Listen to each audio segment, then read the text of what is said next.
So welcome back, everybody, to the Gateway Geeks Podcast. This is going to be Gateway Geeks Returns Season 4. This time it's Chris, Aaron, and I, and we decided to bring it back because we were bored and because we were about to fucking lose our shit. So this is some return to normalcy for us. We're talking about chainswords, Final Fantasy, as this dumpster fire rages around us. So we hope that you enjoy. This is different from the podcast. This is just going to be the uncut footage of the Google Meet that we did to record the podcast. So pardon our crappy audio, but we hope you enjoy. All right, we are officially recording. So I looked at the outline, and just based on our previous, how much content certain word count yields, this is going to be, that's like almost 2 hours worth of stuff right there. All right, cool. So we can be judicious about some of this. Yeah. So before we get into all that, how are you guys doing? I know Chris almost got killed by a tree. Yeah. Well, I mean, okay with an asterisk is what I keep telling people. The trick is, Wendy and I are still getting married in October, but we've decided to, pull the cord, and we're going to have an intimate wedding here in St. Louis, just so my mom is able to be present, because there's no way that she's going to be able, even if she is still with us in October, there's no way she's going to want to travel to Chicago well, she has zero immunity or immune system, and pick up who knows what random crud. Yeah. Right. So like I said, okay. Right. Yeah, mostly I've just been cutting trees. You can send you a picture if you wanted this enormous tree that landed directly between mine and my neighbor's house. Oh, God. At least it didn't land on your house. Yeah, it didn't hit either of the houses, but my neighbors are 150 years old. So it falls to you. Yes. And fun fact, did you know you can melt the bar on a chainsaw?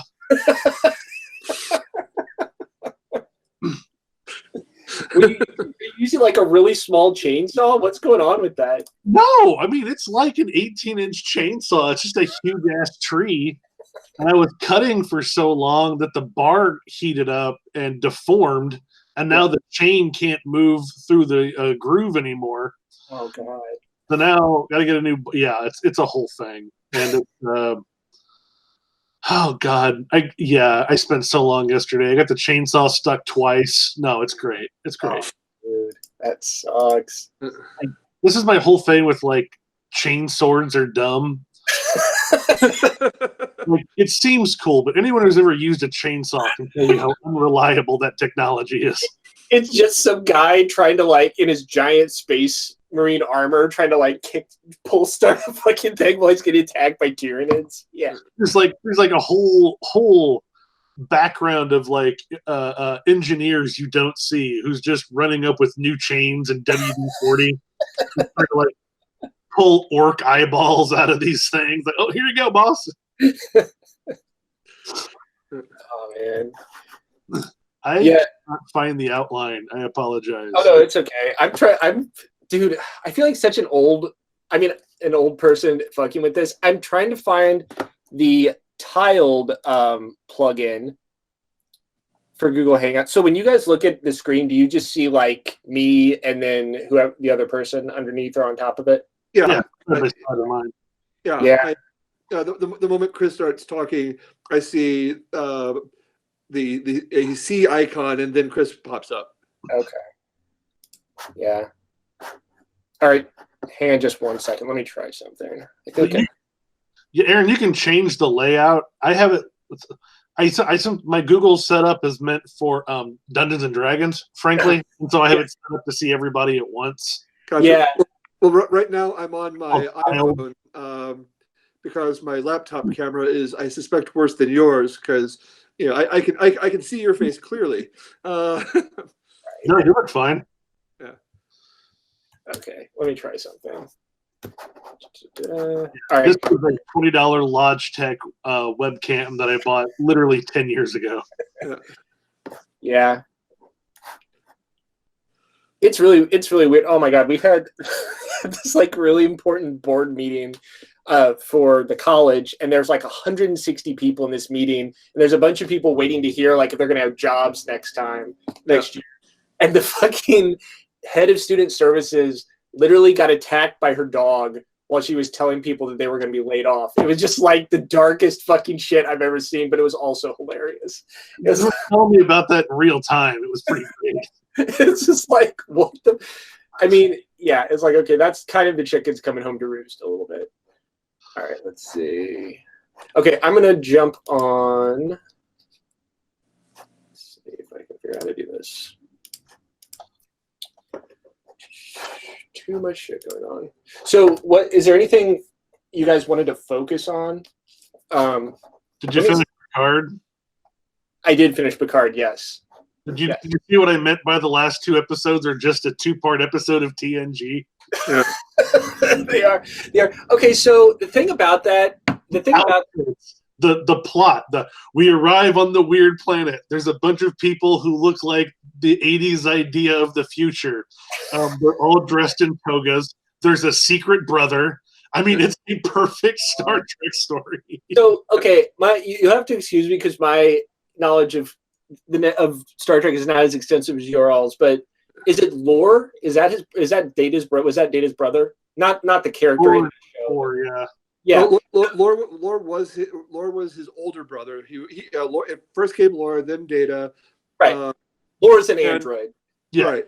And then Lore was disassembled and presumably left on the Enterprise. And I thought when I saw oh my God, Brent Spiner, I thought that was going to be fucking Lore. I was like, oh my God, this cannot. Only in Star Trek could this even be a possibility.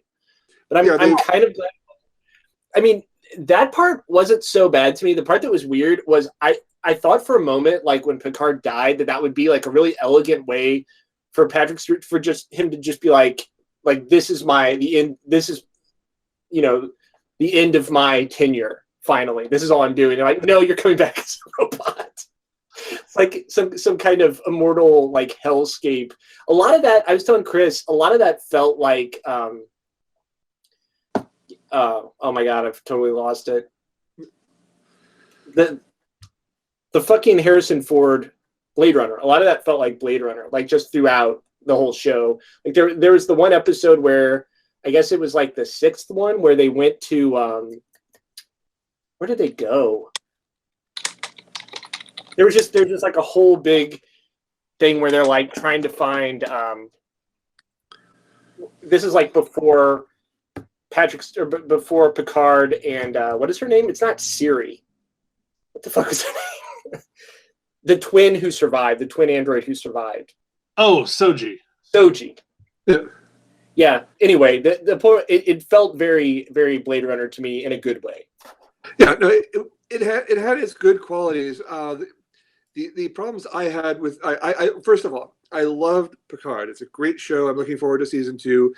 The last episode, I got just so tired of hand wavium. We're not going to worry about that because we only have an hour to tell this story, so we're just going to pretend that's not important. If things like pacing is what you're talking about is a weird pacing issue where you have a perfect pilot, fantastic, great combination of nostalgia and action and setting up characters. Then you have 3 episodes that could have been 1, where it's just like, okay, we should leave Earth. Yes, you're right. We should leave Earth. Let's find some other people who might want to leave Earth. Okay, so it's a 4-episode pilot. Yeah, should have been maybe 1.5. Right. And then you get to the last 2, and then you spend another 4 episodes introducing characters. It's the shit. What was the name of the Joe, you just joined a second time. And then we lost your main one. Well, It was gone. All right, let's pause. Let's pause and see if he'll rejoin us. Because Yeah, I'm here. There you go. right. I had All to switch to Chrome because I forgot I had the tiled Oh, plugin installed on it. So okay, we're so good now. yeah. And then all of a sudden, the last 2 episodes are the entire plot. Right. So episode 1, 9, and 10 are where the entire plot lies. Yeah. Well, also there's just so much stuff that they throw in where it's like okay, they give the crew a magic do anything wand, which okay, fine. You can have a magic wand, but you know if that thing isn't broken or lost before the premiere of season 2, you know they've got this. You know, they've got Harry Potter's wand on hand for anything they need. 2, Chris, you mentioned this back when it premiered. You know, they have this Mass Effect 3 level doomsday device. You know that apparently the Federation doesn't feel like they need to leave an entire fleet of ships to guard. No, they just leave these people that they've just met with the Galaxy Death Switch. Yeah, and also they did the same thing with this the finale as they did with one of my least favorite episodes of Star Trek: The Animated Series, the counterclock incident, where in that episode the crew starts to de-age. Retired Robert April is there, and he's beginning to de-age. They fixed it, and they start aging back to their normal ages. And Robert and his wife are like, "No, we don't need to stay. We don't need to live our lives a second time over and be young again." I'm like, what sense does that make? And they did the same thing with Picard, which I mean, obviously you can't make Patrick Stewart young, but okay, when Sung was like, I decided to put you in a decrepit old body.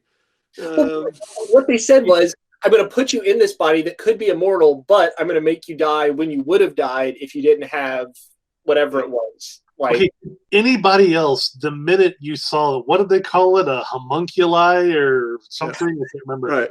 The minute, did anyone else go, oh, this is how they recast Picard?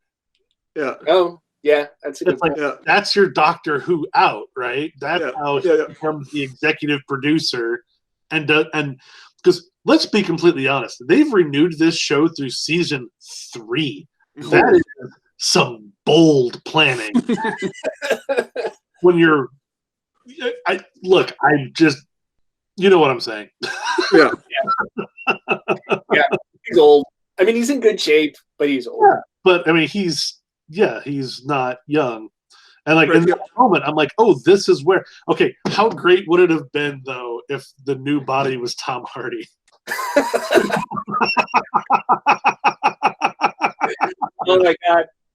Yeah, or like The Rock. Yeah. Well, no, did you see Nemesis? Did I see Nemesis? Yeah. Or not Nemesis. Yeah, Nemesis. Yeah. Where Tom Hardy is supposed to just be young Picard. Yeah. Like you're just supposed to buy that. That's what he looks like. Because he's got like a foot and a half shorter. It's fine. Right.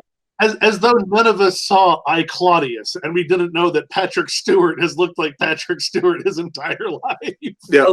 Well, that's the weird thing about if you watch The Next Generation, it's a very slight change in over like 30 years or 20 years. But like go back to I, Claudius from the 70s. Like or even Excalibur. Yeah, Dune, any of it. He has always looked exactly the same. Yeah. The dude's literally been bald since he was 20. It's it's crazy. No, I loved Picard. The ending made my brain bleed when they're like, okay, bye, and they just left them all. And I'm like, you can make him come up with whatever excuse you need to make him leave in the next season, but wouldn't they like at least Picard stay? Yeah. Like, I'm a synth now too. It's this whole thing about like, oh, they've been led by madmen and hermits, and they haven't. Yeah, so stick around and teach them. No, you just left him with the other hermit. So, what did you guys think? And I don't remember if this was a running theme in The Next Generation, but what do you guys think of them frequently bringing up Picard's arrogance? Like, I can't remember that being mentioned specifically by would-be allies. Like, I'm sure that, you know, when he had like nemesis in the actual show, but I think it was mentioned like 2 or 3 times in Picard, where someone was talking about like his class, like this is classic Picard arrogance. It wasn't a theme so much as I think it's something that Patrick Stewart sees in retrospect. Yeah. Oh, right. It cannot be overstated how much creative control Patrick Stewart has in this series. That's like, awesome. I didn't know that. It's like absolutely. He basically, like, he came on board and there was an outline. It wasn't a script or anything, but there was an outline for the series that he was like, okay, I'm on board, but toss that entire piece of shit. This is what we're doing instead. Yeah. With Michael Chabon as the sounding board. Yeah. Yeah. And basically, like, they knew that this was like the series is built on him. And yeah, okay. I just want to real quick jump back one thing where I saw so many complaints about Soong, you know, Brother Soong being on the planet. People are like, oh, what is this? This was never established, blah, blah, blah. I'm like, motherfucker, if you like Star Trek, you cannot get mad at Secret Brothers. Secret Brothers are a mainstay of this series. Spock had 2 secret siblings. Yeah. We found out about 30 years apart. Yeah. Well, even Riker has his pseudo brother in Thomas Riker. Yeah, his transporter brother. Yeah. Oh my god, I was so excited to see Riker and Troy. What was that, like episode 9 or something? Oh my god. That was 8 maybe. And he's making pizza. He totally reminded me of just like someone's dad in the backyard. It made me realize that if that had been the entire series, or it's just Picard goes and visits his old shipmates in their homes, I'm like, I would watch 9 seasons of that. Yep. Oh God. Yeah. Speaking of Jonathan Frakes, I'm really looking forward to. Apparently they're bringing back Leverage, who, and Frakes is like directed like most of that show. Yeah. That show is very 2000s. Like, how do you update that show exactly? There's ways to do it. I was gonna say you're asking how do you tell a story about grifters in 2020? But that's my thing though. Like, grifters aren't fun anymore. They run everything now. Yeah. Well, that's why I thought like the Mr. Wednesday character in subsequent seasons would take a much darker. I mean, he's already a very dark character, but that's essentially a grifter character. Like, that's what American Gods rides on.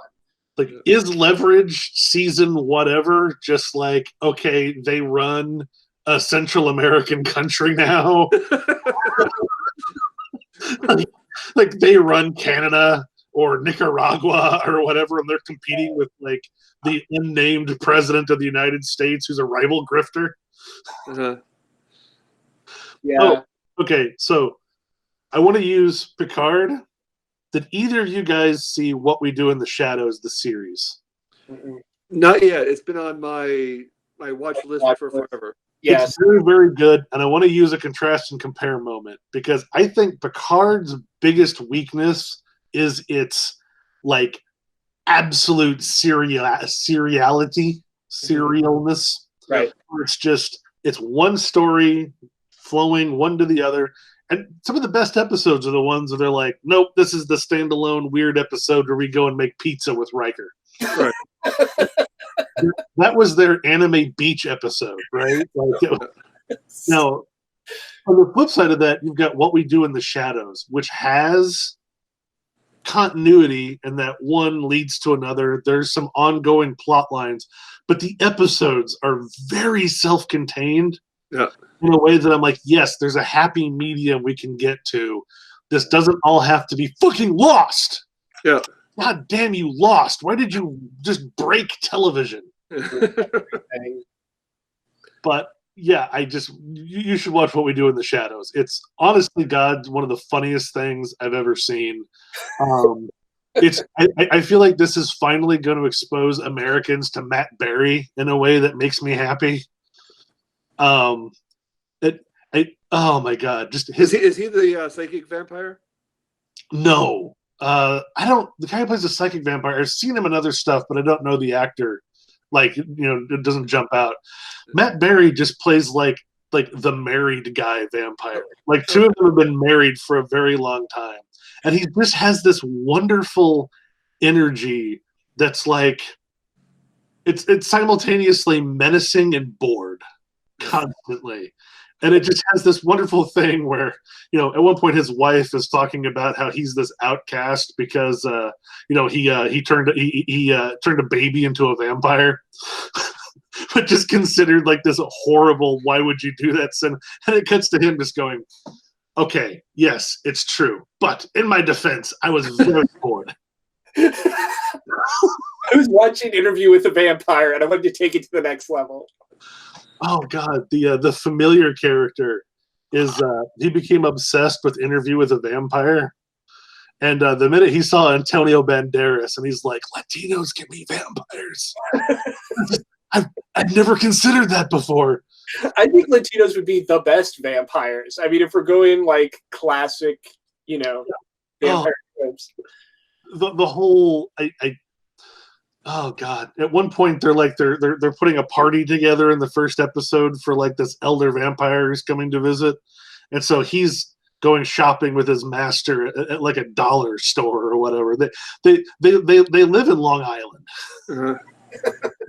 Like they flat out established that it's because they live 6 blocks from the dock where they got off the boat, and they just sort of got comfortable and never went further than that when they were supposed to conquer the whole continent. And so like 200, they've been there for like 200 years.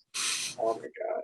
And he's like shopping at this dollar store and he's buying all this glitter. He's like, oh, it's like Twilight. Yes, I'm pretty vampire. It's really interesting when like what once would have just been pure genre fiction becomes kind of self-aware like that and self-referential. Well, it's very if the movie What We Do in the Shadows, one of my favorite movies, very Taika. Like there's a lot of Taika in that. The show is very Jermaine, who's show running the whole thing. Right.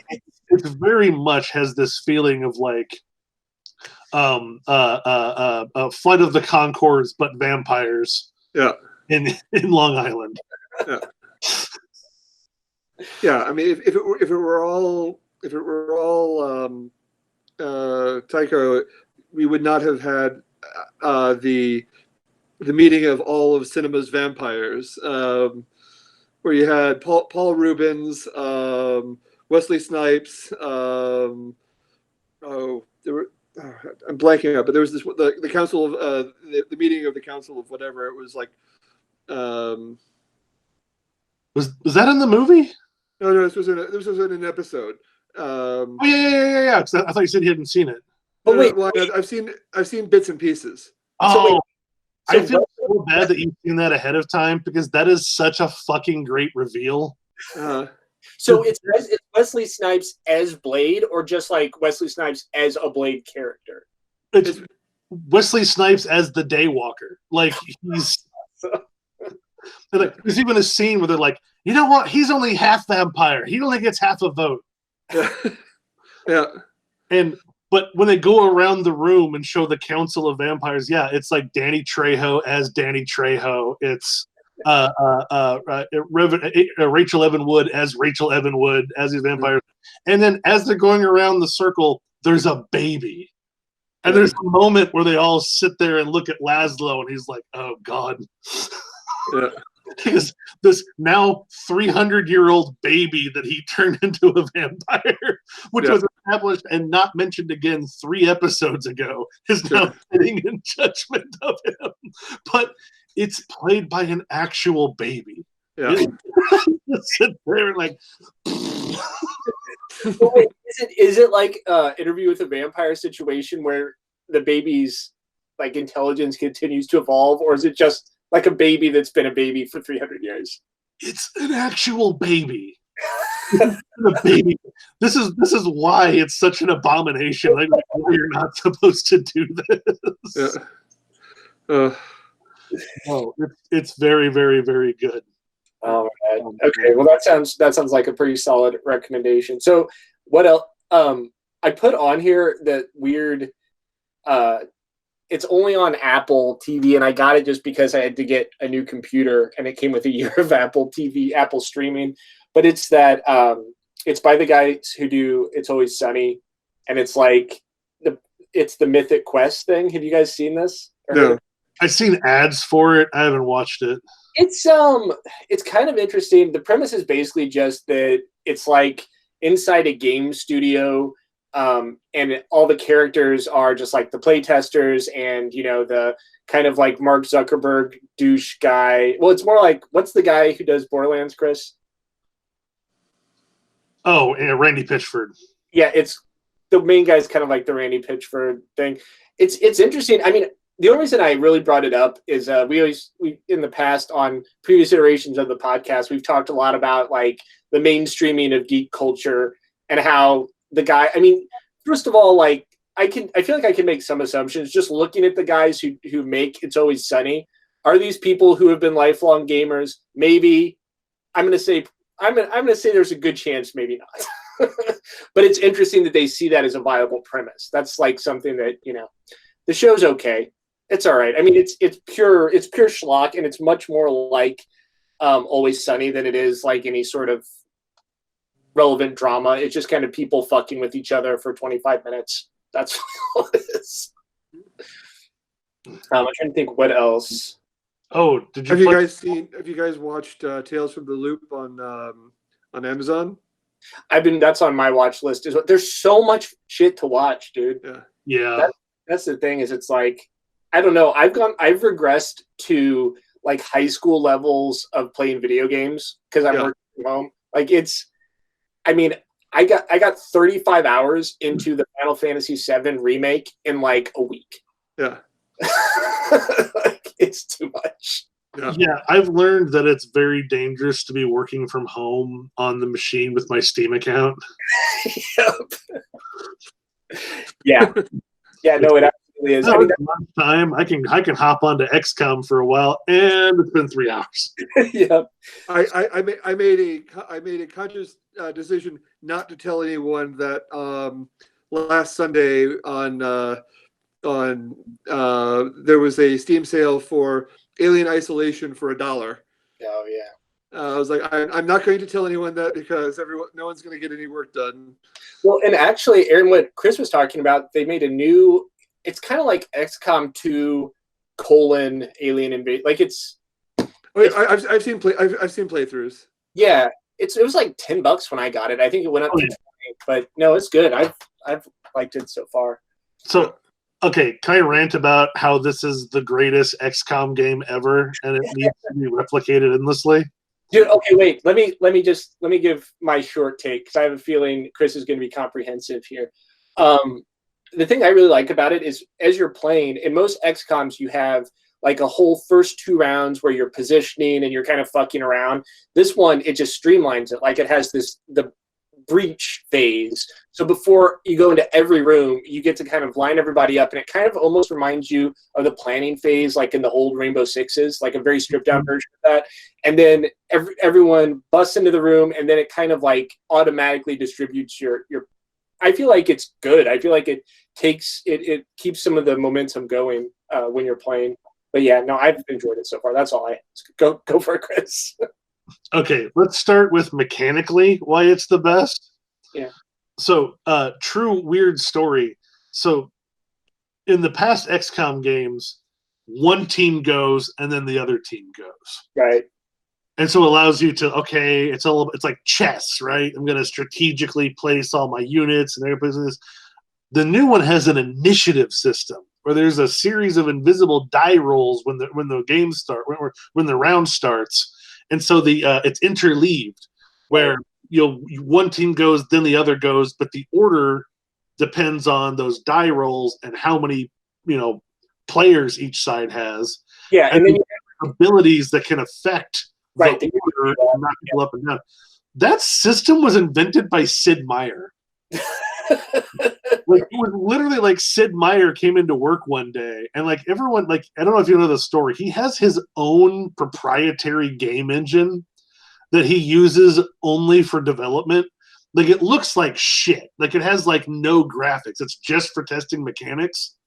And he literally came into work one day, and he was not working on this game. And he's just like, "Hey guys, I invented an initiative system for XCOM." Like, what? And so that's great. It's all named characters, so there's no like cannon fodder. Right. Everyone has special abilities. Now that's all great. Now I'm going to get into why it's the best and why I love it. Is the world building is bananas. So Aaron, it's set 5 years after the event of XCOM 2. Where you kicked out the Advent, right? The overseer or the elders, I can't remember whatever they call them, they're gone. But all the aliens were left behind.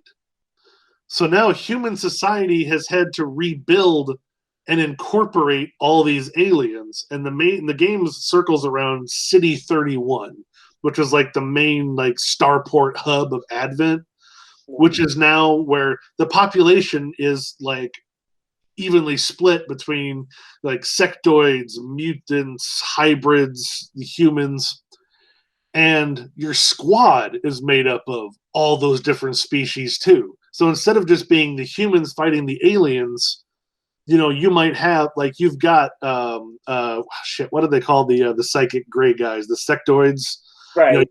You've got one of them. You've got one of the Cobra guys on your squad. You've got hybrids on your squad. And the banter, like they really put a lot of thought into the backgrounds of these characters. Yeah. Like, you'll hear them have conversations about like what noodle bar they're gonna hit after work tonight. But by the way, one of them tells about his. One of them goes on a list of all of his favorite noodle bars. They're all pun names, and my absolute favorite was "Udon with that." I don't know why that stuck in my head, but that will forever. And just like but the conversations they have in the background get so weird because you get this whole idea of a society that's still coming to terms with the fact that it was at war with itself 5 years ago, but it wasn't their fault. Right. And so you have these conversations about like, I tried to look up what you did during the war, and it's a sealed file. And he's like, "Yeah, you don't want to know. I don't want to talk about it. You don't want to know what I did. Let's not get into that. I was mind controlling a lot of people." Right. There's a character called Blue Blood who was a cop before the war. Is talking about how like his mom died before the war started, and about how like weirdly he felt better about it because she didn't have to live through Advent. There is a character who was straight up like, "I'm too old for this shit." And like, what's her name's literally like grandma, like godmother or something like that. Yeah, I think it is godmother. Yeah, she's really hard to start with too. Yeah, and every conversation with her is like, "Are you gonna retire?" And she's like, "You shut the fuck up. I'll retire when I'm goddamn ready." Yeah, and it's a deal. I was worried when I started playing it because, like you said, there's only 11 characters, and my thing was like, is that given in the old XCOM, what I would spend all my time doing is just building up these individual characters, but they do such a good job of having like a framework for the story that 11 seems like a lot. Yeah. Yeah. Plus, you can't let them die. Right. They actually lose the mission if they completely die and have to start over because, again, they're all like named characters. Yeah. It's not like the old XCOM game where it's like, "Oh, God damn it, I lost 75% of my squad. I got to rebuild from nothing now." Right, where it was almost more like some kind of like sports management thing where you're like, okay, all those guys got traded, so now I got to get new ones. Yeah, 100%. It used to kind of feel like a Blood Bowl. Yeah. Right. Oh, God damn it. My starter died. All right. Time to recruit a new one. How do you guys play the second PC version of that? It was like Blood Bowl 2. Yeah. Like mechanically, it was a much better game. Yeah. But like the sort of campaign sucked. Yeah. Well, and didn't they do, because like I know that Warhammer, the one you really like, Chris, did this where they like cut out a bunch of the armies and they made them all DLC. Did they do that? I guess they must have done that with Blood Bowl 2 as well. Yeah, like they launched with a certain number of species, and then they slowly moved more teams in as it went along. But like my problem was that like the first game, partly just because they didn't bother to program a true campaign, you could just play like an endless like season where you're just okay, this is where we're gonna go, we're gonna keep, and then the new one, it was just like, nope. If you're going to play single player, you only can play the Reichland Reavers. And then there's a certain number of games, each with a theme, and then the game's over. Right. And it's like, well, that's horse shit. One, I don't want to play with other people. I don't play video games to interact with other human beings. I want a machine. I want to be able to learn those machines' quirks. Then I want to be able to dominate them by exploiting those quirks. Okay, so I'm with you for the most part, but I've recently started playing, have you guys heard of Remnant?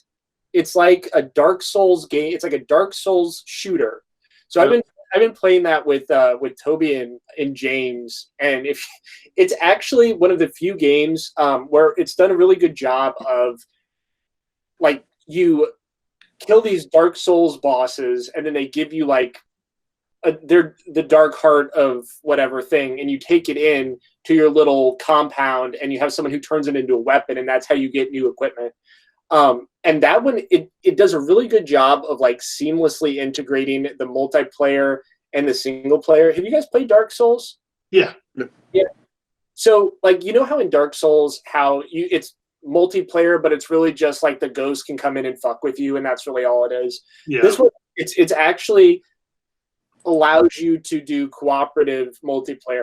I think my thing is I just don't like competitive multiplayer. Like I don't know, and maybe that'll change now that I have so much more time on my hands to just get absurdly good at whatever game I'm playing. But oh my god! Like you ever been playing Overwatch and like you're having a good time and you're doing pretty well, and then all of a sudden you realize, oh shit, it's daylight in Korea. And then you start getting your ass kicked left and right. Like, god damn it, you fucking Korean teenagers. I can't deal with this shit. Play like it's their job because it is. Because because they're 12 and they have nothing to do but spend 18 hours a day perfecting Widowmaker headshots. Oh my god. I haven't played Overwatch in like probably a year. Is it still going strong? I don't know, it's been a minute for me too. I haven't. Because that's one of those games where you can't just drop into it every now and then. Like it's a perishable skill. Yeah. It's like Team Fortress 2. Like it's a part-time job. Right. Yeah. Oh my god, or Counter-Strike. Can you imagine? Like there are people who are still playing the original Counter-Strike. Can you imagine what that's like right now? I mean, it's hell. That just sounds like hell on earth to interact. God, I remember the town we grew up in. There that land shop opened up. Yeah, and then it went like 3 regions. Is it E? What's the buy key in the Counter-Strike? Is it E? I think, or one of those. But like you'd go in there and like the E keys would be completely the print is gone, the button is busted. Just from people at the beginning of every round. Yeah, completely destroyed those keyboards. Oh man, I thought that was an interesting. Like I enjoyed it. A couple times we did the thing where we'd go in with like I don't know what, maybe like 10 people and stay overnight, and that was fun. Yeah. But there are people who would go in like every day after school for like an hour and a half. And at that point, it's like, why don't you just have your own computer? Like, just get a PC. Look, let's not name names because we know those people by name. We all know that they also really didn't have anything else going on. Right. Like, remember, one of them used to trade tech support for time. Like, he would go in and, like, repair keyboards and, like, clean PC boxes in exchange for more time in there. It was literally like cleaning the drug dealer's house, right? Yeah. That's indentured servitude at that point. Yes. Oh, my God. So I'm trying to think what other games. Oh, so the Final Fantasy VII remake. We're all aware of that. I know, Chris, you're not really as much of a console gamer, but have you followed what's been going on with that at all? Yeah, like I played Final Fantasy VII back in the day. Like everybody else, like that was like why I bought a PlayStation. Right. Like before that game, you were like, whatever. Like, what's a PlayStation? And it's like, no, I'm gonna have Nintendo forever because that's where all the Final Fantasy games are. What the fuck?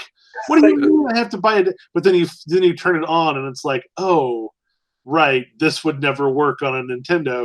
Yeah. And now you look back. I just remember all of our brains being completely blown by it. And now you look back on it now. It's like shit. Oh my god, Cloud is literally like 4 polygons, and 3 of them are his hair. Like, it's like an acute triangle rendered in 3 dimensions. It's like a traffic cone stuck to his head. Like, I think they used an early render of Pyramid Head. Right. Rated it different. Well, it was so. I actually got out my old PlayStation. I happened to have it. I was playing it. I was like, man, you can't even tell what the fuck is going on. It's just like MS Paint planes and like passing. It's like atmospheric perspective. You can't even tell what the hell is happening. The backgrounds were pretty. I mean, for their time. Like, right. They put some real work into those. But they were like, it was one of those things where it's like a Star Trek matte painting. Yeah. Right, like you go through and you can very clearly tell what things can be interacted with in the environment. Yeah. So the interesting thing is, Aaron, have you gotten to play? You said you were watching it, right? I've watched it. I mean, I know that. Spoiler alert! It's not really a retelling of the same story. It's its own storyline. So. Well, a new generation of kids is not going to get to be traumatized when Sephiroth kills what's her name. Aerith, yeah. I mean, it's interesting though, and some of it I've realized, like playing through. I won't ruin the ending, but some of it I've realized playing through. It's just the context is different when you can actually distinguish what the environment is supposed to be. Uh-huh. Even just having that less isometric perspective changes the context. But and then of course, like the battle system's totally different. It's not turn-based anymore. It's just yeah. I know. I was disappointed by that too. But I mean, I will say it works. It's not. It's fun once you get through a little bit. The interesting thing I thought was that the initial difficulty of that game is really, really easy. And I mean, I play a lot of video games, but I'm not like good at video games. And if you play that on standard, you could probably get through the whole game without even using the menu if you wanted to. Well, like Final Fantasy games have always been like in the beginning, it's just a matter of learning, how the system works, and it's a lot of player training. Right. I had somebody else was telling me about it, and they said they played 30 hours and only got to the Honeybee Inn. I'm not to the Honeybee Inn. I've been fucking around a lot more. But the thing about it that's interesting is they actually have side quests, and they have like a system for keeping track of your quests, which, as all of us old school gamers know, it used to just be like, you better write that shit down or have the guide. Yeah. That you're never going to finish that quest, or you're just going to accidentally complete it. But they have like a series of side quests you can do. And there's a lot of like leveling up your materia and stuff like that if you want. But again, they've done what you were talking about with XCOM, Chris, is they have a lot of like side banter that really, and I guess this is like a relatively new thing where, is this someone's job now? Like instead of, whatever, like the person who codes environments, is there just like someone who has to write shitty dialogue? BioWare has spoiled us all with Jedi or Old Republic. Yeah. Well, to some extent, they eventually figured out that like maybe characters should be characters and be defined by something other than their exact relationship to a boring protagonist. Right. Because I mean, like, honest to God, like BioWare games all have tabula rasa, protagonists that you get to define, but then by definition can't have interesting traits inherent to them. Right. And that's how I feel about Cloud. Well, the thing about Cloud is, that's like always been the problem with him. And it's very stark in Final Fantasy VII, especially because all the other characters are pretty well defined. Although in the original one, Aerith was also very like, not passing the Bechdel test in a lot of ways. So it was like her and Cloud were both just like the super boring, clearly supposed to have like some kind of romantic relationship, and her whole job was to like die and make Cloud sad. Which, yeah, like if you're doing a live action like remake of it, like it is definitely Zooey Deschanel playing there. Like there's really no question about that. Yeah. Then see, like oh god, this is one of those, like I'm about to get canceled forever. Like this is it. Don't at me here. I think Final Fantasy VIII is better than Final Fantasy VII. It's definitely got like a more nuanced story. I will say that. There's nuance, my ass. Kiss my ass. There is no nuance to any part of Final Fantasy VIII. Okay, so Final Fantasy VIII, the only thing I really remember about Final Fantasy VIII is that there was that weird fucking card game in it, and that's like what I spent 90% of my time in that game on. I don't even remember. It was like some weird precursor to Yu-Gi-Oh! That's fucking all I remember. Final Fantasy VIII is like, it's the precursor to My Hero Academia, right? Like it's just like high school kids with crazy stakes. The devil lives in the basement. Final Fantasy VIII is the most anime of all of the Final Fantasies. Yeah. And then Final Fantasy IX I also loved just because it's such a goddamn throwback. See, I don't even think I played Final Fantasy. Is Final Fantasy IX the one where there's the girl with the nunchucks? And there's like the guy with the big pot helmet, or am I thinking of who's the main character in Final Fantasy IX? I don't even remember. Fantasy IX, the main character was what's his name? He looks like a monkey boy.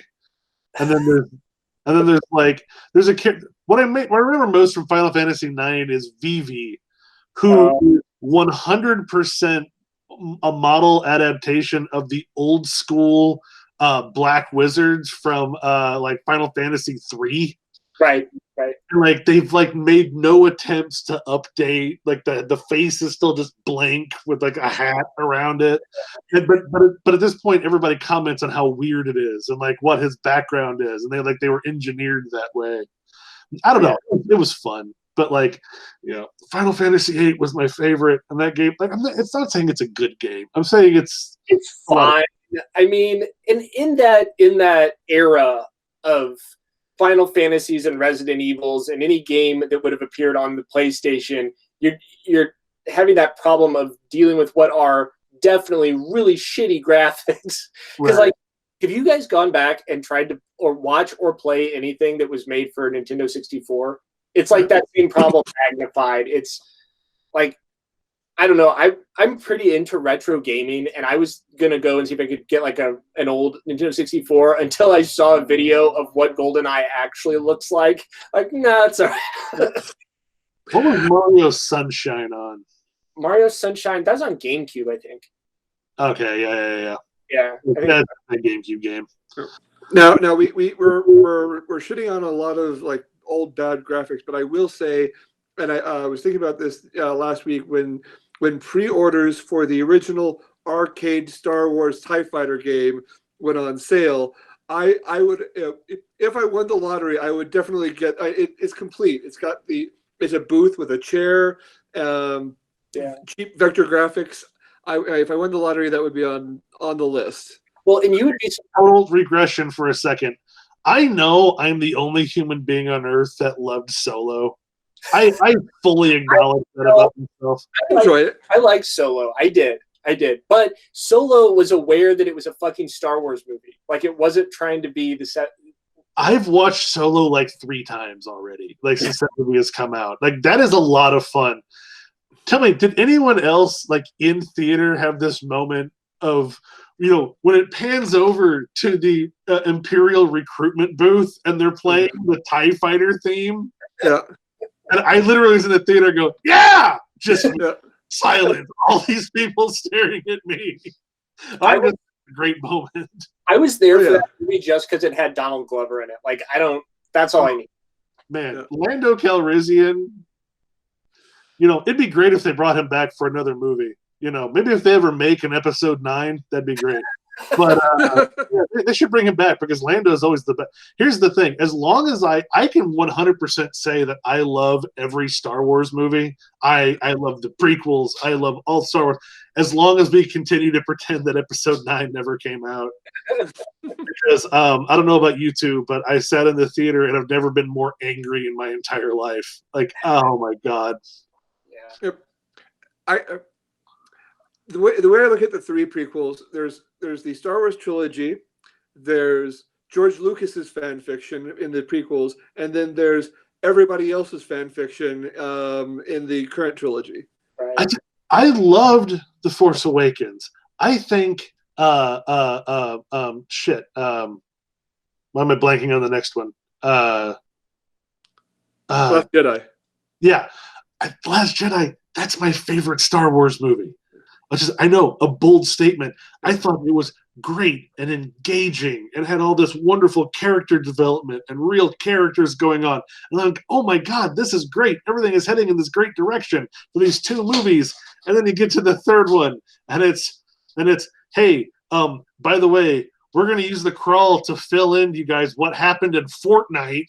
Yeah. Hey, did y'all catch Fortnite? You needed to play fucking Fortnite in order to get the background information for this episode. And then, by the way, Palpatine's back for no goddamn the dead speak. And it's like, yeah, we know the dead speak because he dug up Carrie Fisher and stuck her in the corner. Oh god, yeah, that was fucking morbid. Chris, have you been following the final, this time for sure, season of Clone Wars? I haven't watched it yet. I've been bombarded with spoilers, but I just have not had time to actually watch it yet. All right, because the penultimate episode was Friday, and the last episode is tomorrow. And I won't spoil it until you've seen it, but there's one line in the penultimate episode where it's just like there probably was a less bad way to. There's a scene between Ahsoka and Yoda where if there was just one line of dialogue, everything would have been fine, and no Darth Vader and everything. And there had to have been a less cheap way of not doing that. Well, okay, this is also why I hate. I don't hate the prequels. I don't. I hate the idea of prequels when you are so hemmed in by how it ends. Right. Yeah. You know what I mean? There's fun ways to play with how it ends. Okay, I know, I'm the musical theater nerd, but are you guys familiar with Hadestown? No. Okay. It's shit. Oh, anyway, but it's all Greek mythology, and Hadestown is one of those that plays heavily with the idea of we all know how this ends. This comes directly out of Greek mythology. It's not a happy story, but we tell the story. Oedipus or something? What is it? What's the story? Oh, what's the story about the guy who goes to get his wife out of the underworld, but he can't look at her? That's Ulysses, or what's the Greek? Oh, fuck. Orpheus. Yeah. Yeah, and it's the story of Orpheus, right? Yeah. As a stage musical, and it's really, really, really good. But again, the opening number is hey, we know how this ends. Everyone knows this story. It's not a happy story, but there's reasons that we tell these stories. Yeah, well, that's a fun way to play with it. And it's really interesting not to go off on the Joseph Campbell tangent, but that's the same story as the story of Lot and his wife. It's the same thing that happens over and over again, where you get out of something and God tells you don't do it or he'll fucking spank you, and then you do it, and then the end. That. So, funny story, Community is on Netflix, and I've been having it playing in the background while I'm working because it's Community, and I know it by heart, and it's just a comforting thing. Right. Which I thought was what was going to happen. What actually happens is I just end up watching it. Getting as much done as I thought. I had completely forgotten especially in the beginning, the extent to which Pierce just is the externalized id of Dan Harmon. Yeah. The extent which, in like the second episode, is the one where he and Jeff are supposed to be writing a short skit for the Spanish class. Pierce was just like, no, we have to do this big. And he gets up and he starts drawing the story circle on the whiteboard in the study room to explain how this should go. And it's like, oh, right. I kind of forgot that Pierce in the beginning was definitely Dan going, because it's inspired by him as a dude in his like early 40s going back to community college. Right. And this is how he saw himself, as this weird old rich guy who went back to community college and was sort of like inserting himself in these people's lives. Yeah. It was even more ironic because is it ironic or is it appropriate that then the two of them blowing up is what derails so much of the series?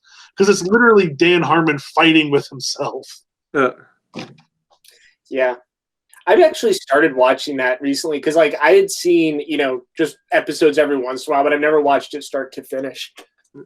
I will warn you, season 1, like a lot of comedies, season 1 is a very different show than everything moving forward.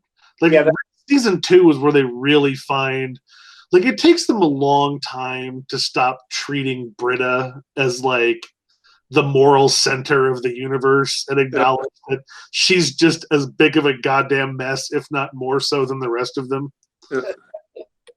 Yeah, and I won't say what I think too much about community colleges because this is going to be saved to my college Google Drive.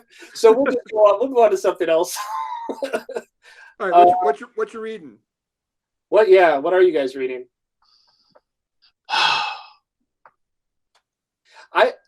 I'm reading. So I made the mistake of last time my boss asked me what I was reading, I told her a bunch of like nondescript speculative science fiction stuff. And so she gave me things to read. So I'm reading like these horrible, oh my God, what's the one I'm reading? It's called Deep Work. And it's like, okay, so I have to go on a tirade against these fucking business books that are pretending to be like a Malcolm. It's kind of like a Malcolm Gladwell thing. Yeah. It's basically just like, if you want to be good at something, you have to like lock yourself in a tower and do nothing else but that thing. And it's really interesting to me because I feel like a lot of that kind of, it's like a book that's written by like either a tech CEO or some guy who like works at Wharton Business School, which should have just lost all credibility since Trump graduated from Wharton Business School. Yeah. But it's like a very weird privileged position where they're like, all you need to do is just eat nothing but, this particular kind of shellfish and then lock yourself in a tower and just work all the time. And it's interesting because these things get on the top of the bestseller list and, people like me are forced to read them and just slowly take years off my life. Yeah. So I read that. I'm reading some John Scalzi though, Aaron, a couple different. I like to have like a few going. So are you in the midst of the Collapsing Empire trilogy? I'm saving. What was the one the signed one that you got me is like the next one that I have to read? Well, there's the Collapsing Empire. Hold on. I think it is Collapsing Empire. Yes, I think. Collapsing Empire is the first one. Then there's the middle one, and then there's The Last Emperor, which just came out. Speculative science fiction right now just feels like the only thing that's going to save me from just totally losing my fucking mind. Oh yeah, that's why I got so into Picard, and I watched like the first episode, and then I didn't keep my subscription up, and then I got like the month-long one. I just watched them all back to back. But yeah, Scalzi, and have any of you guys been reading any fantasy lately? Or you guys just been doing stuff? Yeah, I just finished reading a little while ago. I finished reading this, which is fantastic. Yep. And also Gideon the Ninth. Oh, nice. Yeah. But let's see what else. I got about 2/3 of the way through Dune Messiah, and oh my god, Paul is so intolerably boring, and he likes talking about himself more than fucking Lestat. I had to quit. Yeah. Are they still going to make another show out of that? Well, they're almost finished making the new Dune movie. And they've released a bunch of photos of Duke Leto and Paul and Duke Atreides, as played by my boyfriend. I totally just blanked on his name. Aaron, damn it, who's playing Duke Atreides? Yeah, that guy.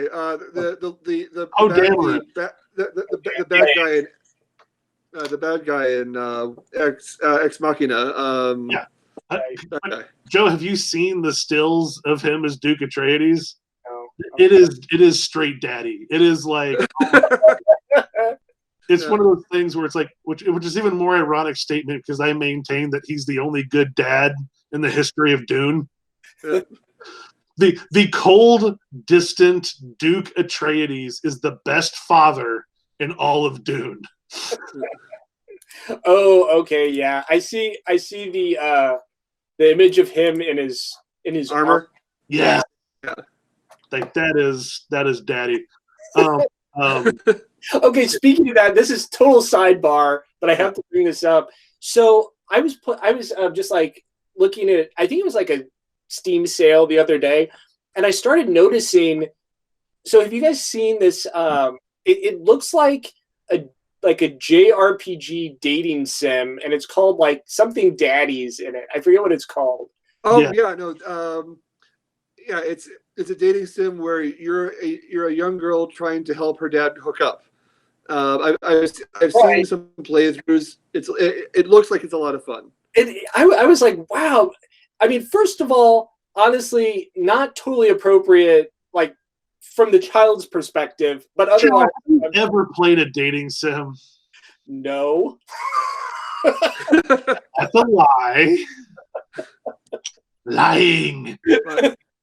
Oh man, that's what they need to do. They need to make a fucking dating sim about. Oh my god, I've totally just blanked on the Lion Cat fucking comic.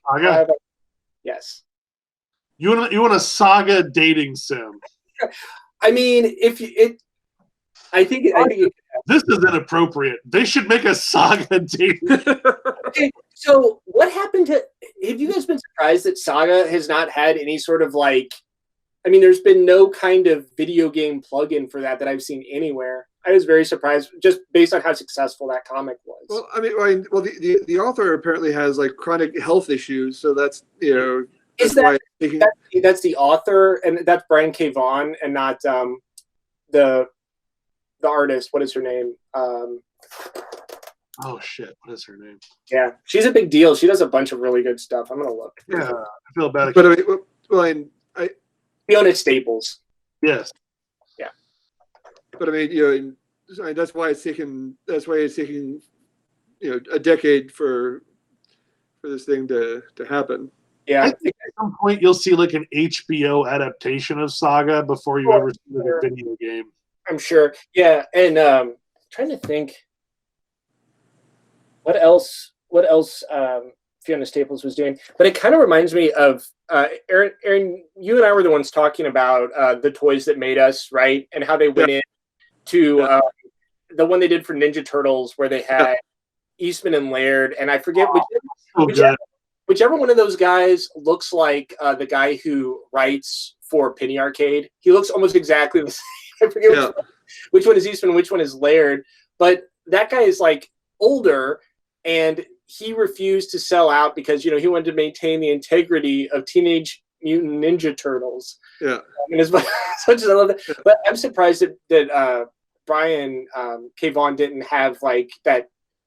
That moment where he's like, okay, I'm in bad health. I can make a fucking ton of money if I just let them make even like the way they made the Shadowrun CRPG kind of thing. Yeah. Even that could be interesting. I mean, I'm not saying it should be like a hack and slash game, but I'm saying they could do something with it. The comic book that I really hope they make into something live action soon is 100 Bullets. I don't know if either of you have read that, but it is amazing. Yeah. I mean, it's a large urban crime drama. I won't spoil the premise. Well, okay, I can tell you this much.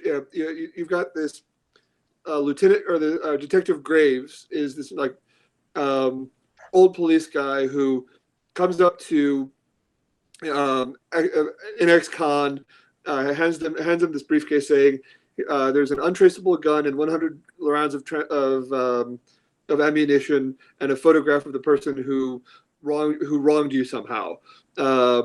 The gun is untraceable. The bullets are untraceable. If you get arrested, you will be released until you've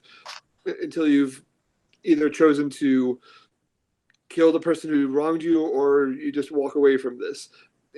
And each story arc explores the morality of the choices these people make, and do you seek revenge, or do you just say no? I've this is the life I have. I'm not going to do it. And also that sets it up. But then it gets very interesting in that it starts asking the questions of, well, how in the hell can he do this? I mean, how is it that he has this kind of power, and why is he doing these for strangers? And it gets really cool. Right. Yeah. I mean, I always thought the revenge narrative, like, we should probably just do a podcast that's totally about revenge narratives. Yeah. Like that. I mean, first of all, it's like pretty much every.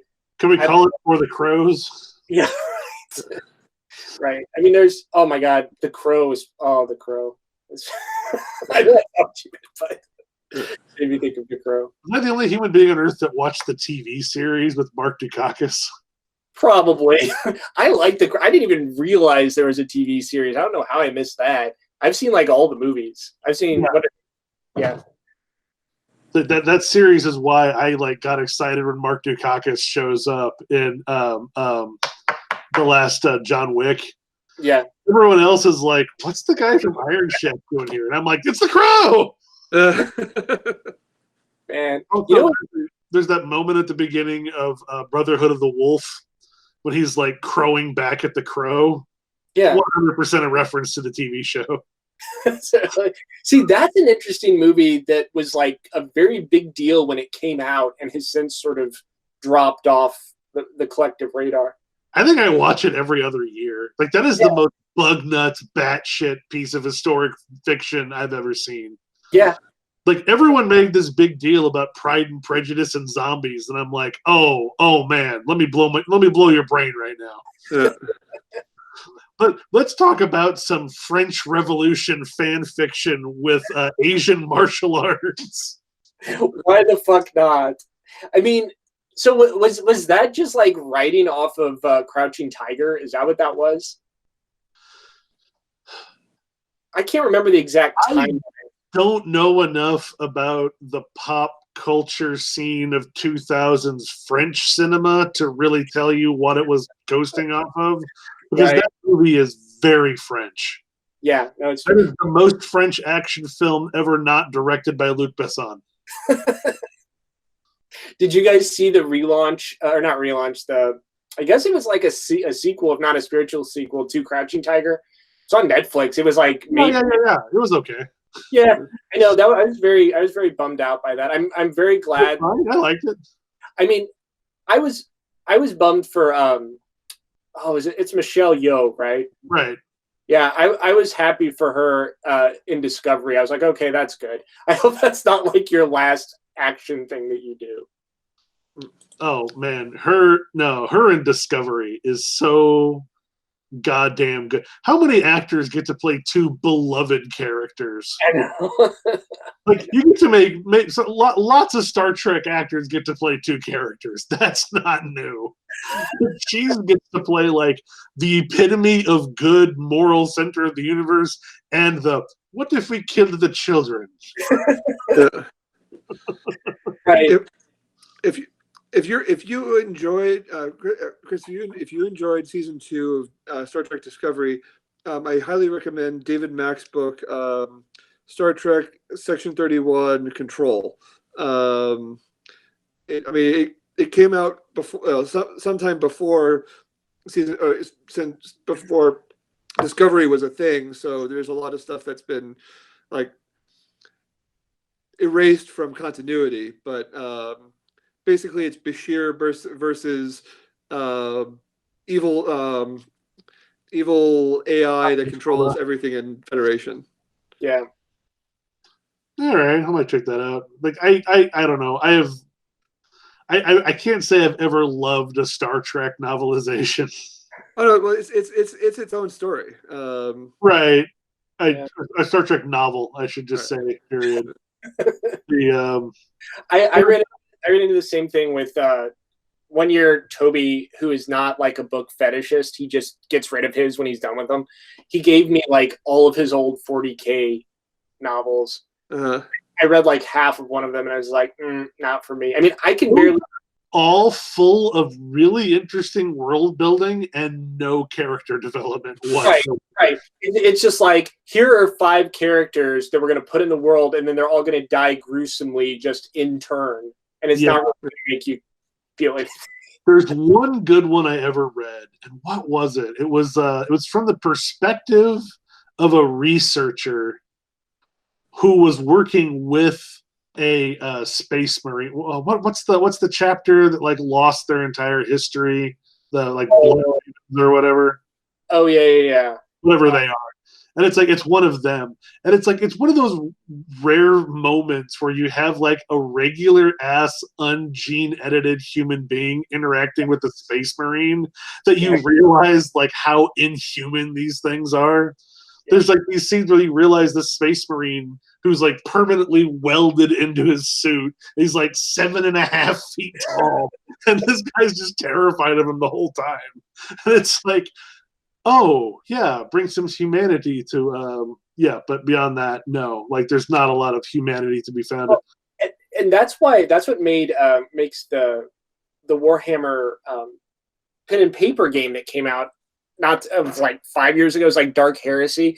It makes it really hard to play. I played a play-by-post for a little while, and I mean it's good. Like the action is good, but it's like, what are these characters' motivations? Right. I mean, my son was telling me about a podcast he listens to where they're playing. It's an actual play of that game, but they're all playing Imperial Guardsmen. That could be interesting for the reason you're saying. It could be like a Dirty Dozen sort of thing. Yeah, they're just terrified, and basically, they're basically reenacting Jarhead. Like, why are we here? What's this war even about? Oh my God, what are these giant machines fighting over our heads? I always think that, again, not to go back to Solo, but that scene where he's, one of the mud troopers and they're running, I always feel like that is the closest we're ever going to get to an Imperial Guard movie. Is like that 4 minutes of that movie. What planet are we on? Where are we going? Wait, are we the bad guys? What the hell is even happening? Yeah. Well, that's what makes it. I mean, to me, all good science fiction, something in a movie has to go off the rails a little bit, or it has to be perfect. Like you can't just have like the mediocre ones. To me, are the least interesting. I'd much rather see, something like Solo. Not that it wasn't amazing, Chris. That's not what I'm saying. I thought Solo was great just because it was such a it was such a madcap mess. It was just like. It was one of those moments like I loved Rogue One. I love this idea of like, oh, hey, this can actually be a big, interesting universe. What if we tell stories that don't involve space samurai? That's why everyone fucking loved Mandalorian. It's the same thing. Yeah. Oh yeah, Mandalorian is fucking great. Where it's like, hey, what if we did a Fellini Western? Yeah, but set in Star Wars. Then I tell you, it's so funny because I was literally telling my son, literally the day before, I was going to this big rant, and I don't know I've given you guys this rant, how every single fantasy or science fiction series, if it runs long enough, has a Seven Samurai episode. Yeah. So 100% to Seven. Literally the next day, that episode came up where he goes to the fishing village Yeah. to fight off the ATST. Yeah, he's like, hold my baby. I have to go do And then Justin's sitting there going, it's the DiCaprio pointing meme. He's literally like, that. Yeah. I see it. I see what you're saying.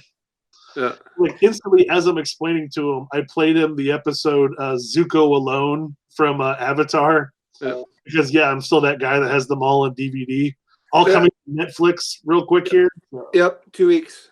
yeah, go rewatch them all. It's still the best. Legend of Korra is actually better, but start with Avatar. It's the best. Yeah. if you haven't seen it. Yeah. So I have to admit, okay, I got to admit this out loud. You all asked, hey, what are you reading? True story. I decided to try to reread Children of Dune. It's shit. I read it the first time when it came out, and I hated it, and I tried to reread it again, and it's like Aaron saying, like, fucking Atreides, man. Like the only thing on earth's worse than Paul is Leto too. Like just all of them. big hairy batch of Mary Sues that I don't have any need for. Yeah. Also, I just love the idea that like honest to God, how Paul Atreides might be like the worst dad in science fiction history. Yeah. It's like dad to the galaxy and an actual dad. He sucks at both. Yeah. He believes in a lot of tough love, like you must follow the golden path, which is the equivalent of like you're going to Harvard. I've been laying this out since you were born. I bought your way in, you little shit. You stay on the path. Yeah. So yeah, I bounced off of that. I bought the first book in the King Killer Chronicles, which I was finally going to start. I haven't read that. This is a long walk. I've been stressed out. When I'm stressed out, I tend to just want to reread very comforting things that I read forever ago. Oh, same. I've reread the entire Lord of the Rings series in like 3 weeks. So that's so much less nerdy than where I'm heading here. No, I'm sure. But I mean, there is something about, especially like fantasy and science fiction, where it's just like the story. Although I will say, God, I don't know how many times I've reread Lord of the Rings. I still find something different in it every time. Like there's the Fellowship, especially like the first couple of chapters of Fellowship is like the most comforting thing. It's like describe Hobbit meals to me. Did you ever want to know all of the intricate details of how hobbits get their mail? So then I got in that conversation with Sarah about people who are still leaving angry comments on her 10-year-old video review of Master and Commander. Oh right? My God. Like, Aaron, do you know this story? Wait. I missed that. 10-year-old review of Sarah. My friend Sarah. She used to do book reviews on YouTube. 10 years ago, she reviewed Master and Commander. Okay. And she was like, you know what? It's not for me. If this is your sort of thing, I bet this is a lot of fun. Yep. It's fine. For 10 years, middle-aged white dudes have been leaving the angriest comments on that video.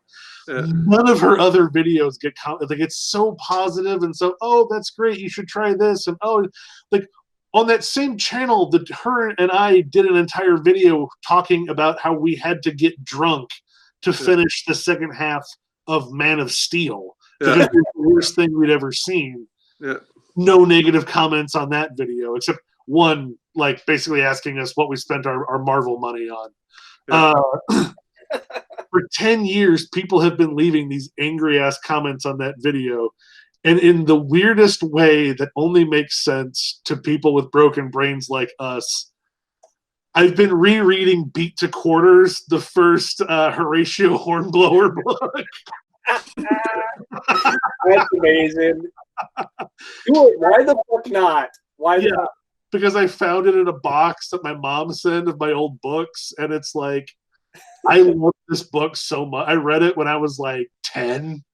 And I remember, like, literally, I would read this book, and I would have, like, my encyclopedia open, trying to, like, figure out if these are real characters and, like, what these naval terms meant. And it's a book that required fucking homework. Yeah. And I'm rereading it for comfort now in my 30s because the world is on fire. Oh my God. Well, that's how there's Bernard Cornwell who did he's done a bunch of historical fiction things. He did one, it's called like the Sharp series, and it's all about, it's kind of like Revolutionary War era, and it's just like 50 books about this Revolutionary War corporal. But yeah, it's the same thing. It's just like something, you know, when the world is on fire, it's like go back to that. Yeah, so does anybody before, so we're just at about an hour now, so we can like keep talking, but I'll close the podcast. Does anyone have any like takeaways from this that they care to share from just this thing that we're experiencing? We want to get into the studios going to war with AMC. Oh yeah. We have to talk about that, and we'll take that and put it at the beginning of the podcast. That's fine. Do the magic of editing.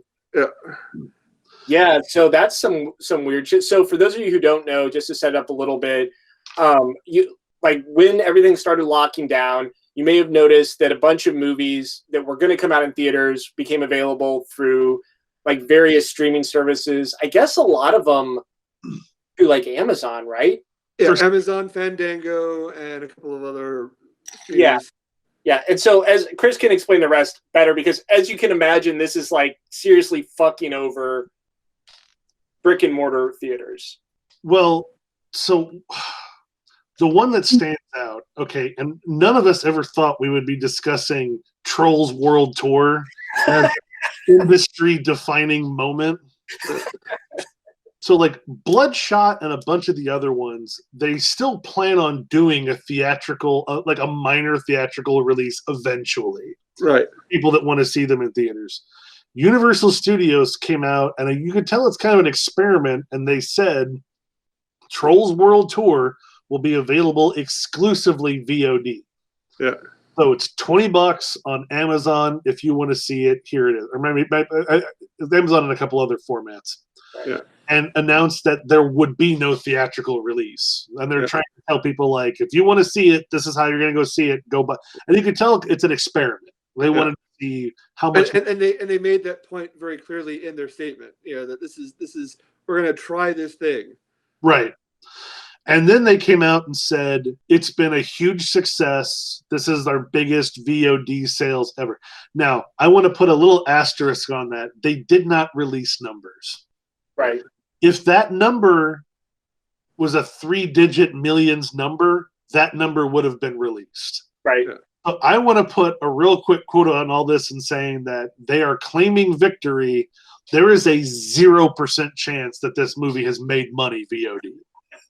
0% chance, because this is a sequel to a hit film with a shit ton of actors and musicians in it. There is no way this movie cost less than $100 million to make. They probably spent another $20 million marketing the damn thing. I do not think that they're going to eat the cost on this one as an experiment to get data on what will VOD look like. Now, the other one that was the most interesting to me was Disney taking Onward directly to Disney Plus. Right. And then saying nothing about it after that. Yeah. So they are internalizing all of that data.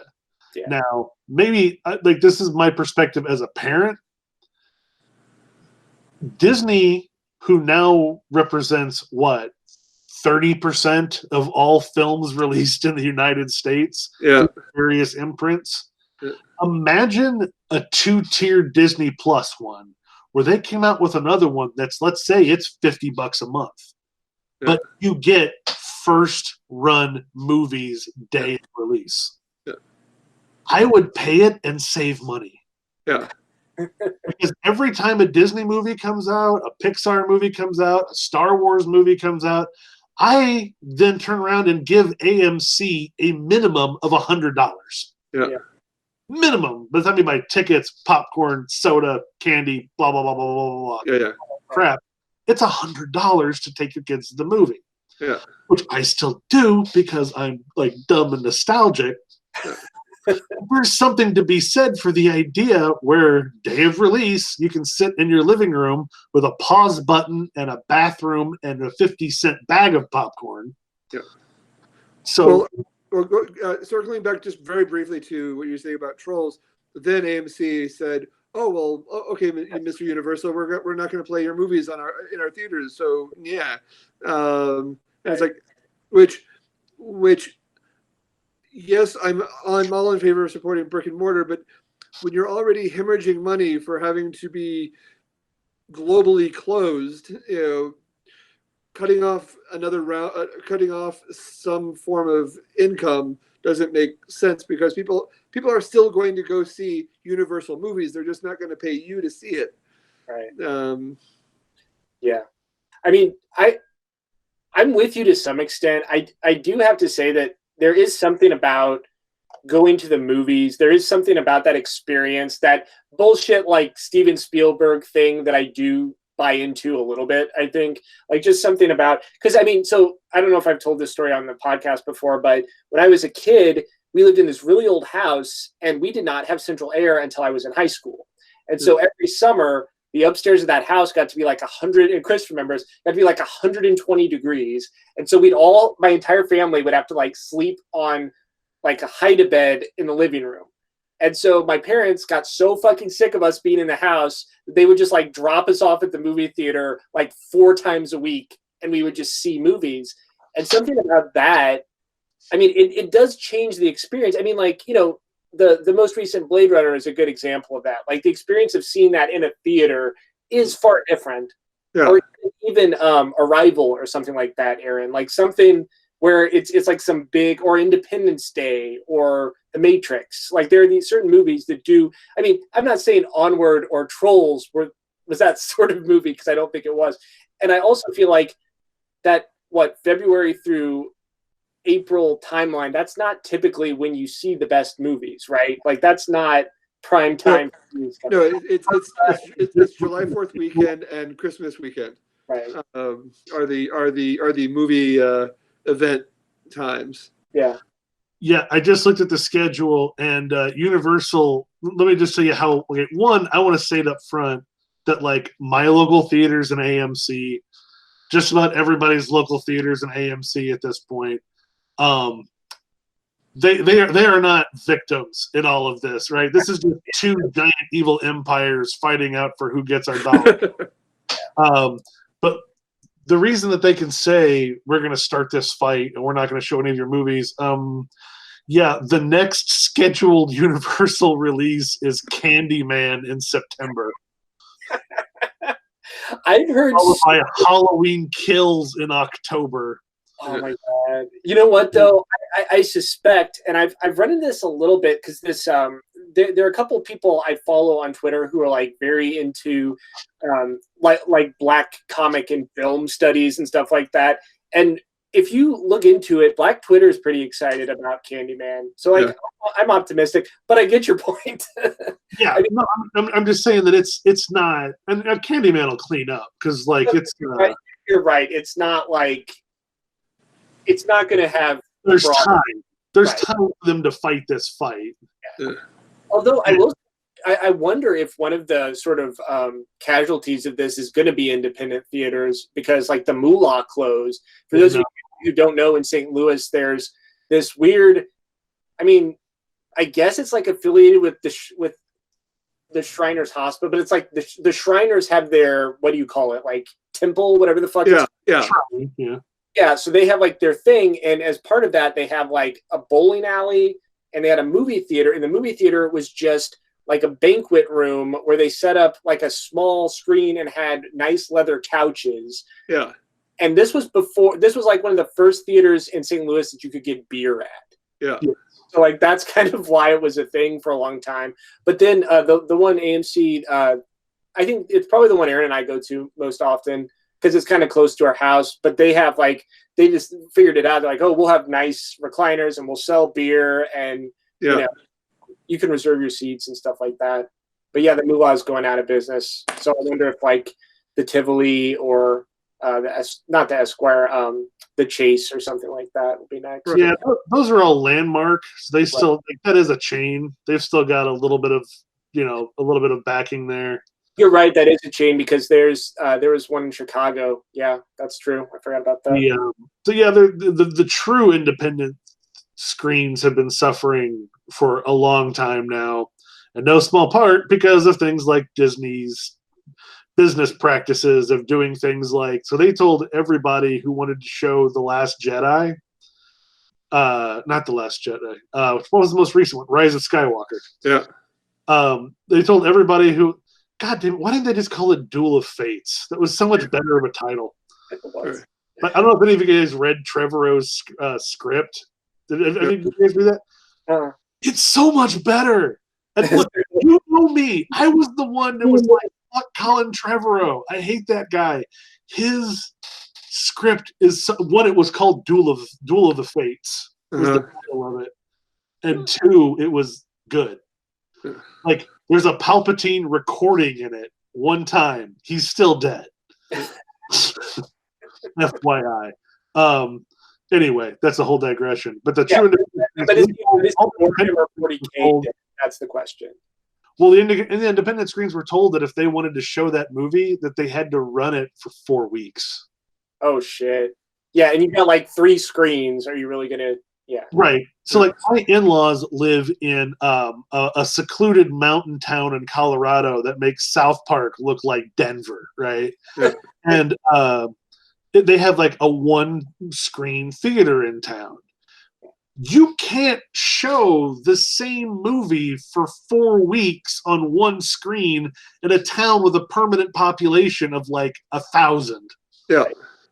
Like that would put them out of business. And so they just had to they put it in the local newspaper, the whole explanation, like, hey, we're really sorry, but we can't afford to show you Star Wars. Yeah. So my in-laws ended up driving 2 hours to Durango. To see it. These are all Colorado references that won't make any sense to anyone outside of Southern Colorado. Well, I mean, it's interesting because I definitely have been feeling, like especially with Marvel and Star Wars, that I do not feel compelled to rewatch many of these films. I mean, Solo and Rogue One are like the only ones I've seen more than twice, I think. Oh, I've probably watched The Last Jedi probably 3 or 4 times. Yeah. I really, really, really loved it. Did you see they've been putting out some deleted scenes for it that I really loved? Where oh god, there's one with, and a lot of it's just more like expanded, like Luke fucking with Rey, and like him trying to explain like how like basically trying to like inject moral relativity into Star Wars. I love how they turned Luke into Werner Herzog. That's like my favorite part of it. It's basically like a disillusioned, cranky old man who's been out there like wrestling with the consequences of his decisions. And there's a scene where he's up on a hillside, and like you see these like lights moving towards the village where the nuns live. Yeah. Like, it's the Raiders. They're back. What? We have to do something. And he's like, why? Why is it an emotional drive? Remember those books that you loved so much? Those books tell you to only take action when you can maintain moral distance. And then all of a sudden she just takes off running with her lightsaber. He's like, well, wait. And she like force runs, right? Where it's like super fast across this plain, bursts into the village, and it's just a party. It's all the nuns, and they're all staring at her like, what the fuck is your problem? Yeah. And she goes turning back to him. And he's like, what the? It's like, I was trying to make a point, but you were really fast. That was impressive, actually. Good job. I like when studios are willing to release deleted scenes where you, the audience, are like, why did you not go with that or have that in the movie? The answer is always pacing. Well, yeah, but I mean, there was an alternate version of the scene where Black Widow sacrifices herself to get the Soul Stone, and they released a different version of that, and it's so much better than the slapstick pratfalls. Right. Well, and that's it's the same thing with when I was like coming out of chemo, Tracy was really nervous about leaving the house, and so we'd just be like sitting on the couch for hours and hours and hours. And I'm like, technically, Tracy, we're not married until you watch the complete Lord of the Rings trilogy extended edition. So like we watched the whole thing, and it's the same thing where if you saw like the Two Towers in theaters and you had not read the books, it makes very little sense. Right. Like it's just like cut out huge portions of it. Some characters are just like completely cut out. If you watch the extended edition and you love Lord of the Rings, it's great. But all three of the extended edition movies together is like 15 hours. And yeah. So like, yeah, some of it is just pacing. Some of it is just like. Okay, but let's take a step. Do you remember when The Fellowship came out, how unprecedented 3-hour-long movies were? Oh, yeah. It was like Titanic and then Lord of the Rings and nothing in between. Well, and now, we do it all the time. The extended cut of Fellowship is what, 3.5 hours? It's not much longer. Yeah, they didn't take much out of the extended cut. I mean, because in theaters it was like 2 hours and 50 minutes. Well, I mean, they used to have these wacky things called intermissions that were awesome. Yeah. Well, okay, so Chris, as the person who I'm assuming is like the resident old World War II movie, how long was like A Bridge Too Far? That was like short. Was it really? Because Patton. I feel like there's some movies that I can just remember people having on their shelves as a kid, where it's like 3 hours long. Okay, yeah, because I remember watching that. I remember watching that in like that long. No, it was well made, but I remember watching that in like a history class where the teacher just wanted to fuck off that week or something, and yeah, it was pretty long. The one I always remember being extremely long is The Longest Day, and which they use for good Okay, it's 2 minutes longer. It's 2 hours 58 minutes as opposed to. Yeah. But how many? It's all about the futility of the grinding time and all that. Right. Yeah, I mean, it was very few movies. It was like some war movies, and then it was like Braveheart. There was a handful. It wasn't like every movie that came out was over 2.5 hours long. You know what? Patton is 3 hours long too. I did not remember them being this long. Yeah, I mean, it's still not that many movies though. It's still like maybe like 10 movies that I can think of if I sat down with it. But as far as like popcorn films too, right? You know what I mean, like because like Saving Private, that's 3 hours long too. Never mind. All World War II movies are 3 hours long. Apparently, it was great. But like, yeah, as far as like the Fellowship of the Ring, like Lord of the Rings, we think of it as a foundational text of Western civilization. But is it right? People haven't read it, and so when you say, "Hey, there's this book with a bunch of short people running from orcs for 3 hours. You want to go see it?" And then most people are going to be like, "What?" And then like 1% of the audience is like, "Fuck, where's Tom Bombadil?" Oh man, come on! Which is the ultimate plot cul-de-sac in the history of writing. Like Herman Melville could not have written a cul-de-sac less pointless than Tom Bombadil. Right. The interesting thing though is like from like a fantasy literature, if you will, you can trace pretty much anything written after Lord of the Rings that has any fantasy element back to Lord of the Rings. I mean, that was like the foundation. That's like the Epic of Gilgamesh of fantasy writing. I have this theory that like Tolkien and C.S. Lewis split fantasy, and then like that's when we got this idea of like high fantasy, which is a term that nerds use to shit on people who like quote unquote low fantasy. Right. Like, oh, you got satyrs in your closet? Whatever. I'm a sophisticate here in my tower of moral quandary. But you know what? It's interesting because there are works that transgress that. Like, did you guys ever read Redwall? Yes. So Redwall is, you haven't read it, Aaron? Oh. It's like basically if you take all the stuff about meals from the Lord of the Rings series and all the characters are rats and like lizards, that's basically Redwall. It's is it Brian Jock? Is that right? I can't remember who wrote it. I've seen all of them, but I haven't dove in. Yeah, but the interesting thing about that is the premise is like very high fantasy, but the execution is just like totally Laurel K. Hamilton, but about eating instead of sex. Like that's it's the whole thing. I mean, that's a really good description, actually.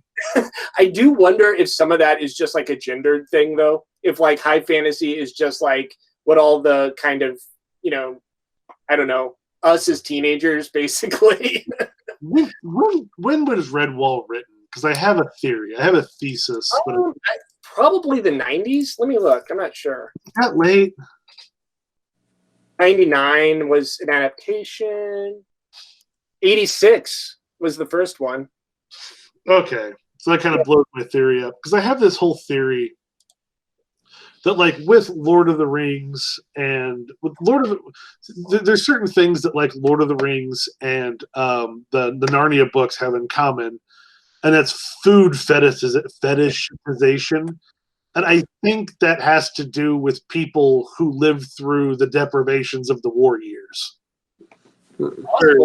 You've got this idea of, like, oh, what is more decadent than a fully stocked larder, or you know, a fresh can of Turkish Delight sitting around, right?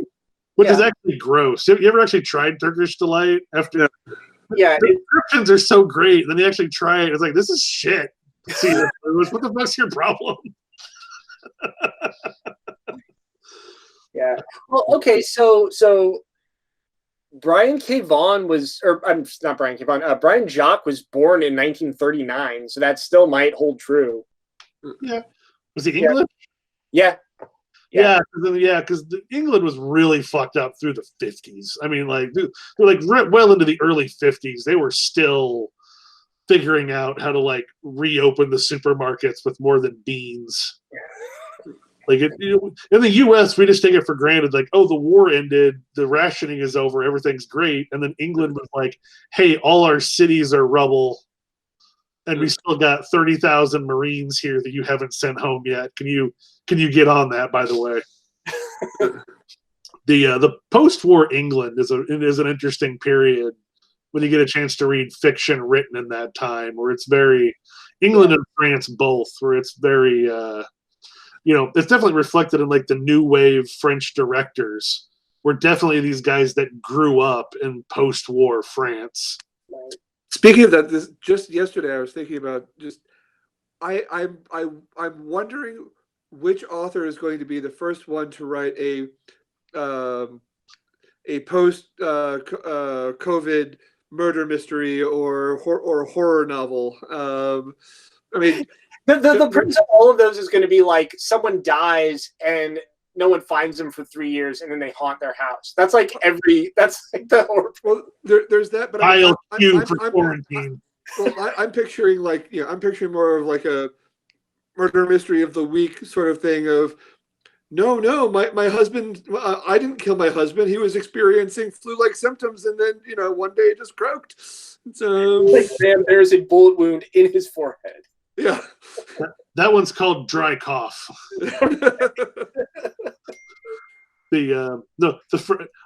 Oh God, Sarah and I were just talking about what the YA novels out of this era are going to be about, like, the teenage lovers that only know each other via Zoom. And my personal favorite only makes sense if you know the full technical name for the disease, because I came up with The Fault in Our Stars. Oh.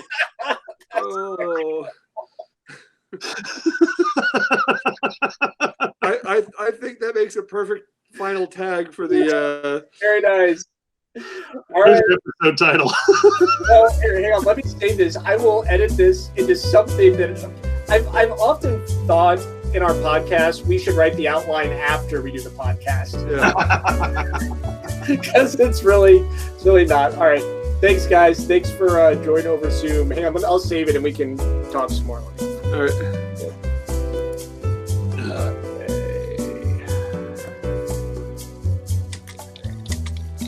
A mere hour and 44 minutes. Hey, there you go.